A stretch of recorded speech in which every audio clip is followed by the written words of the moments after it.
King Kong. King Kong Podcast.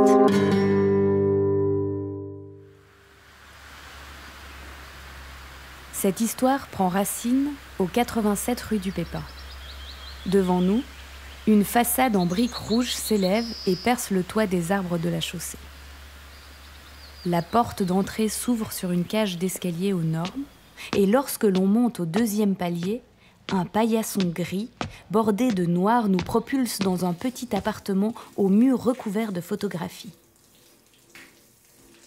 En s'avançant dans le couloir, des articles en tout genre se superposent et finissent par dégueuler dans la cuisine où trône un petit calendrier juste au-dessus du percolateur.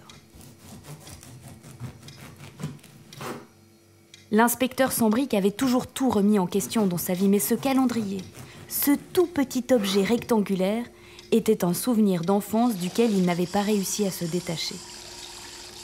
Il avait maintenu cette tradition et acheté chaque année exactement le même modèle. 365 pages de papier à cigarette avec une pensée particulière.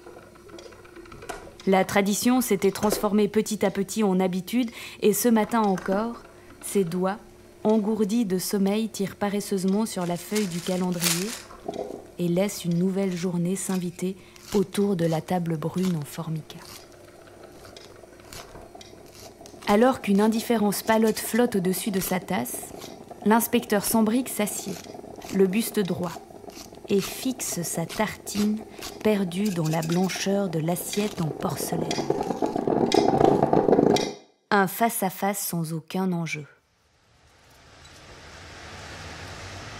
Dans 17 minutes, il partira au bureau comme chaque matin depuis qu'il a fini ses études d'architecture. En arrivant, il lancera un « Bonjour Corinne » tout à fait poli à sa collègue du secrétariat, relira l'arrêté régional qui est sorti la semaine dernière et cherchera à nouveau la manière dont il pourrait le mettre en pratique. C'est comique quand même. Les normes législatives oublient systématiquement la réalité du terrain. Il faut sans doute préciser pour nos auditeurs et nos auditrices que l'inspecteur Sambric vit dans un pays installé dans une crise économique qui dure depuis au moins 10 ans. Or, la semaine dernière, probablement lassés par les questions économiques récurrentes, les ministres ont tenté une petite folie histoire de se changer les idées. Mesdames et messieurs, le Parlement vient de statuer en faveur de la loi façade. Cette dernière a été acceptée à 53 voix contre 19 et 3 abstentions. Le nouvel arrêté régional sur l'application de la loi façade entre en vigueur aujourd'hui même. Il exige que chaque façade de notre pays soit propre, nette et sans lézardes.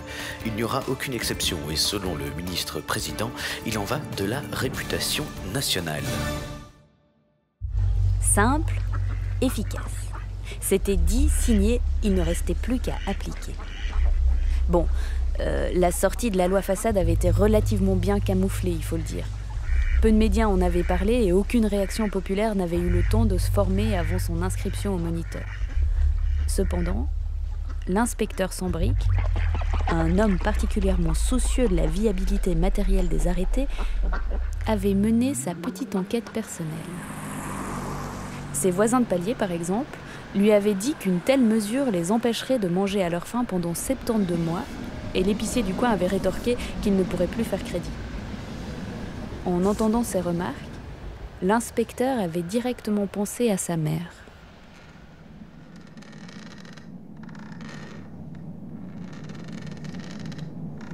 Il la voyait distinctement à présent. Recroquevillée sur la table basse du salon, le bout des fesses à peine posé sur le canapé. Un dimanche soir ordinaire, en somme. Un dimanche soir à empiler méticuleusement le nombre de pièces exactes et nécessaires à l'achat de ses médicaments hebdomadaires. L'inspecteur Sambric coupa l'image quand il sentit arriver l'émotion dans ses tuyaux lacrymaux.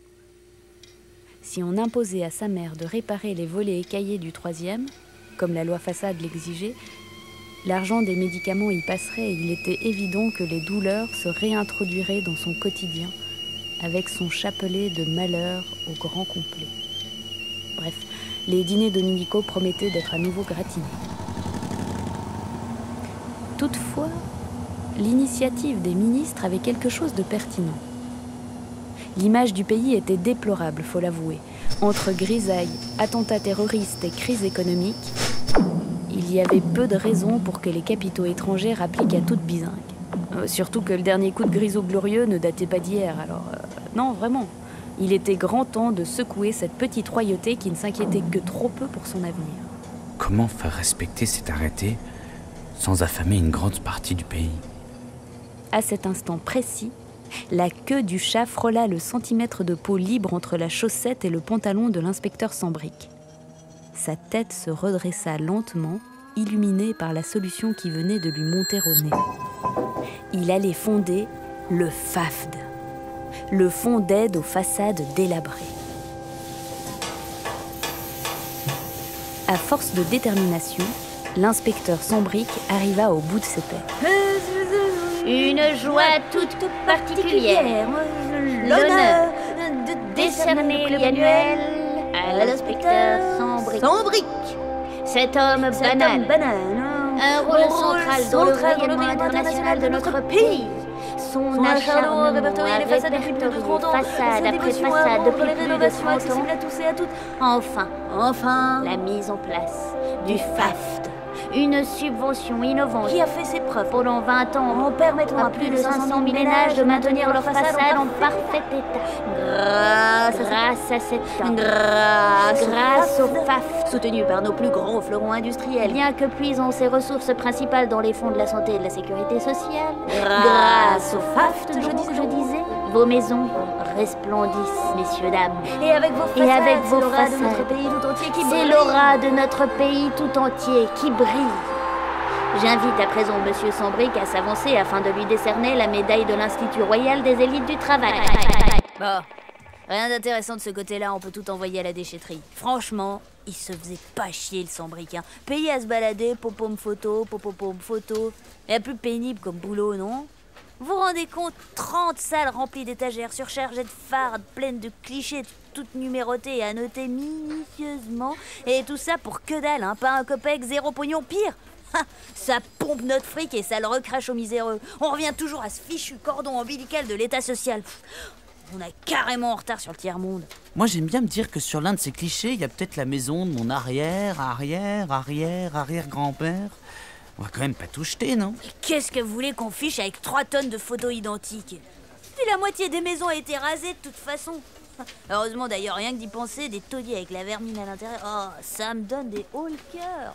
Si vous le dites, ça m'aurait quand même bien dit de connaître le visage de la ville avant nos cellules volantes individuelles. Oh, qu'est-ce que vous pouvez être fleur-bleu, vous?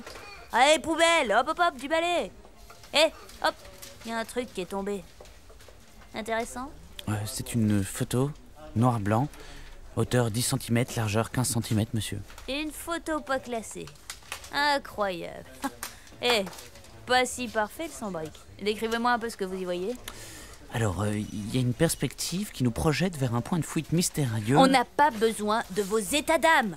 Scientifiques, nous sommes des scientifiques. Rentabilité, efficacité, et n'oubliez pas, c'est dans les détails que le diable se cache, bon Dieu. Allez, continuez. Bien.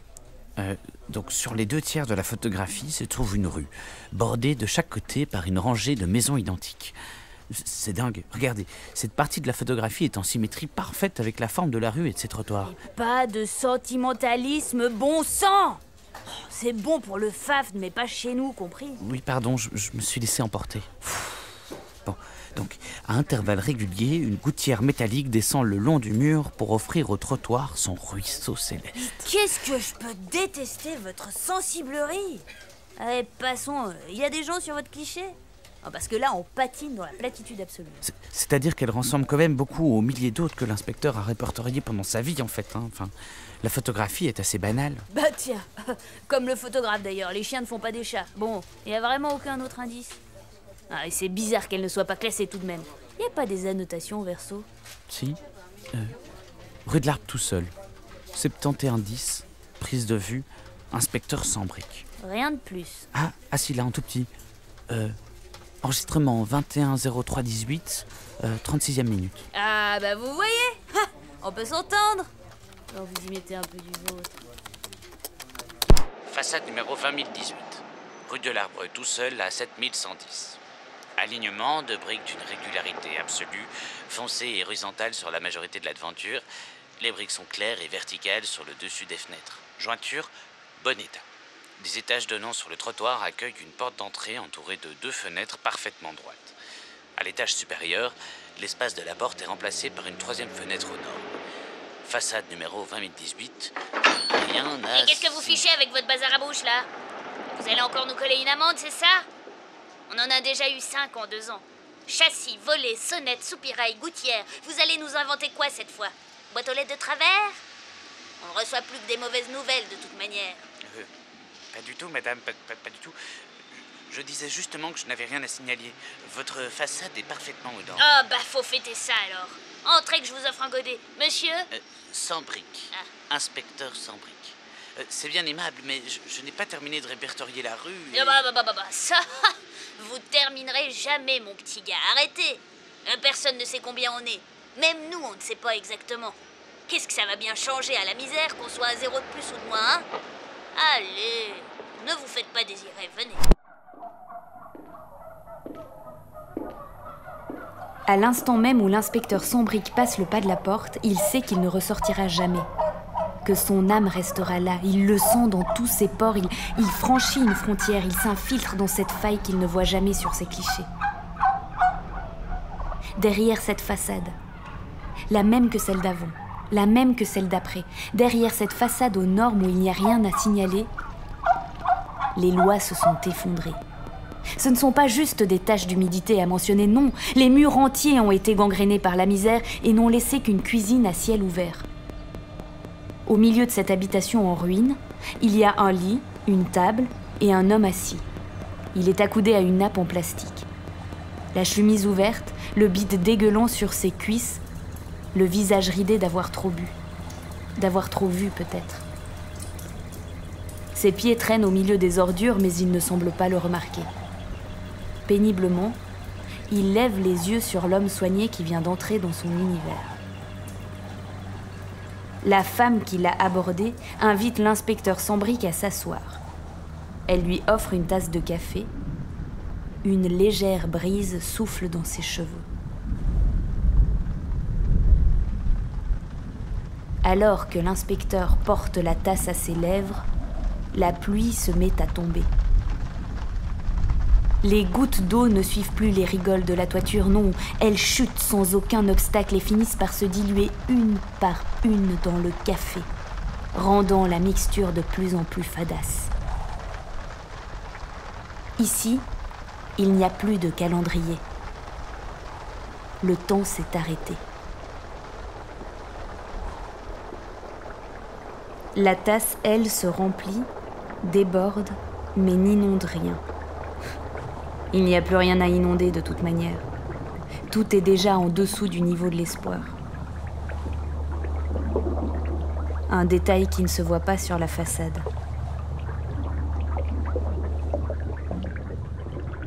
La façade, elle est aux normes en soi.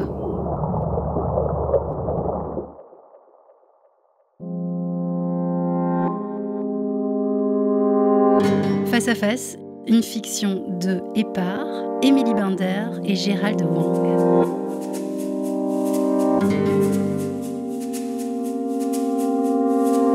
Une production du Kik à retrouver sur kingkong-mag.com et partout où vous écoutez vos podcasts.